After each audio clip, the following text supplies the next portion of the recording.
에베소에서 디모데는 바울을 대신하여 목회를 하고 있었습니다. 그런데 직분자를 세우는데 너무 빨리 선택하여 안수하였고 성급한 결정을 내림으로 인해 문제가 발생한 것 같습니다. 오늘 말씀은 교회의 직분자 중에 말씀을 가르치는 목회자의 예를 통해 하나님의 사람이 가야 할 정도를 벗어났을 때의 처리 방법과 그 사건을 통해서 배울 수 있는 교훈에 대해 말씀하고 있습니다.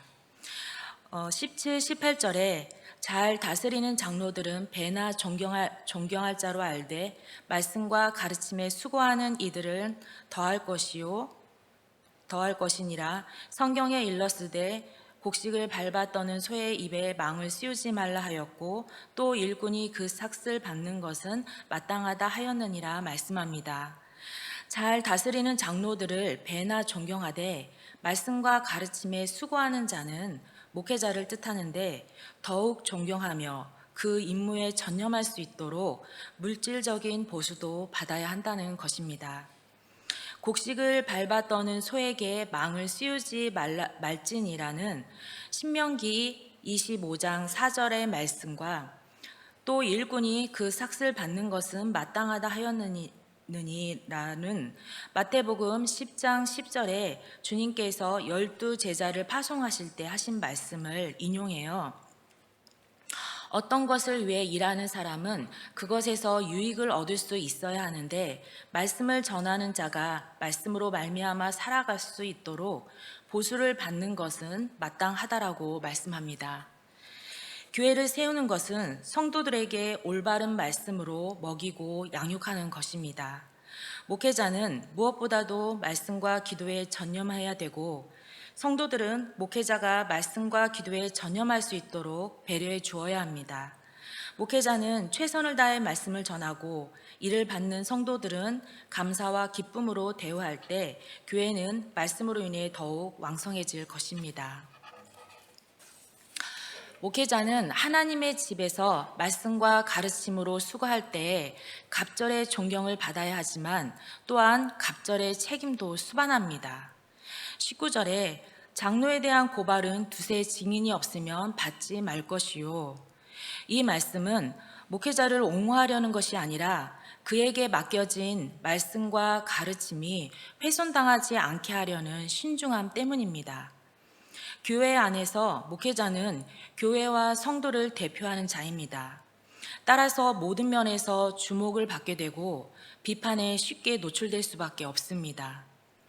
만일 정확한 근거도 없이 목회자에 대한 비판을 쉽게 받아들여 처리한다면 그의 명예가 훼손되고 복음의 권위도 바로 설 수 없으며 더 나아가 교회도 안정될 수 없을 것입니다.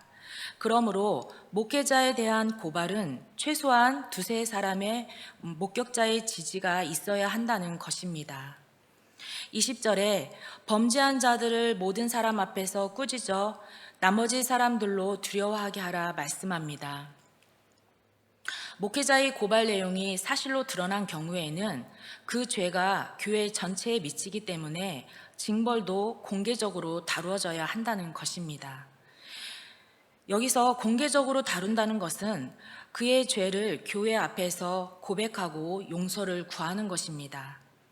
범죄가 드러나기 전까지는 신중해야 되지만 명백히 드러난 범죄는 감추거나 적당히 처리해서는 안 되고 이렇게 공개적으로 처리함으로 목회자로 더욱 책임감을 느껴 같은 범죄가 되풀이되지 않게 되며 나머지 회중들도 죄 짓는 것을 두려워하게 되어 재발을 방지하기 위함입니다.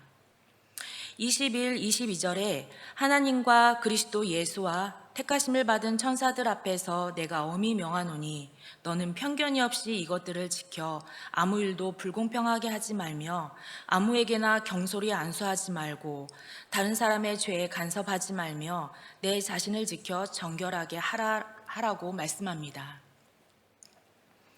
바울은 디모데에게 하나님과 그리스도 예수와 택하심을 받은 천사들 앞에서 엄숙하게 명령합니다.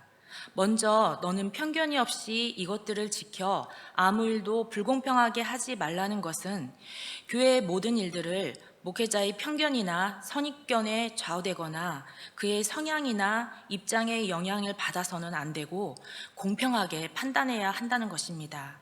그리고 아무에게나 경솔히 안수하지 말라라는 것은 문맥상 목회자의 안수를 말하지만 일반적으로 교회의 직분자를 세우는 모든 경우에 적용할 수 있습니다. 직분을 받을 사람이 직분에 걸맞게 잘 준비되어 있다면 언제라도 가하지만 그렇지 않다면 서둘러 성급하게 안수해서는 안 된다는 것입니다. 마지막으로 다른 사람의 죄에 간섭하지 말며 내 자신을 지켜 정결하게 하라. 는 목회자의 범죄와는 달리 성도의 범죄는 가능한 한 드러내지 말고 은밀하게 처리하라는 것입니다. 이 말씀은 24, 25절의 말씀과 연결됩니다. 함께 읽어보겠습니다. 어떤 사람들의 죄는 밝히 드러나 먼저 심판에 나아가고 어떤 사람들의 죄는 그 뒤를 따르나니 이와 같이 선행도 밝히 드러나고 그렇지 아니한 것도 숨길 수 없느니라. 네. 우리는 자신의 죄에 대해서 매우 너그럽지만 다른 사람의 죄는 너무 쉽게 판단하고 비판하는 경향이 있습니다. 하지만 사람들의 죄의 실상이 드러나는 것은 시간적인 간격이 있을 뿐 모든 것들의 실상은 숨길 수가 없고 마지막 때에는 다 드러나기에 다른 사람의 죄에 간섭할 필요가 없다는 것입니다. 그러므로 우리는 언제나 불꽃 같은 눈으로 감찰하시는 하나님 앞에서 살아감을 잊지 말아야 합니다.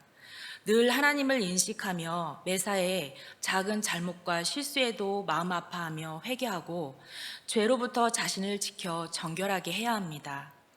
선행에 있어서도 마찬가지로 숨길 수 없고 드러나기에 사람을 인식하는 것이 아니라 하나님을 인식하며 지속적으로 해야 합니다. 마지막으로 바울은 이제부터는 물만 마시지 말고 내 위장과 자주 나는 병을 위하여는 포도주를 조금씩 쓰라고 디모데에게 권합니다. 우리에게 하나님께서 맡겨주신 일들을 감당하고 신앙생활을 잘 하기 위해서는 우선 건강관리를 잘 해야 합니다. 이 권면의 말씀에서 아버지가 사랑하는 아들의 건강을 염려하는 지극한 마음이 느껴집니다. 목회자는 성도들을 주님께 잘 인도하기 위해 최선을 다해 말씀 전하는 사명을 감당하고 성도들에게 본이 되어야 합니다. 그러기 위해서는 영과 육을 잘 관리하는 것이 중요합니다.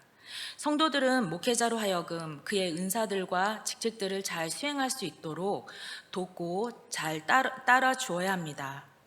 가족처럼 서로 돕고 더불어 섬긴다면 교회 안에 발생하는 어떠한 문제도 이겨낼 수 있을 것이고 교회를 통해 하나님 나라가 점점 확장될 것입니다. 주님 앞에서 우리에게 맡겨주신 직분을 잘 감당하며 주님의 몸된 교회를 위해 서로 사랑으로 섬기며 살아가는 우리가 되기를 소망합니다.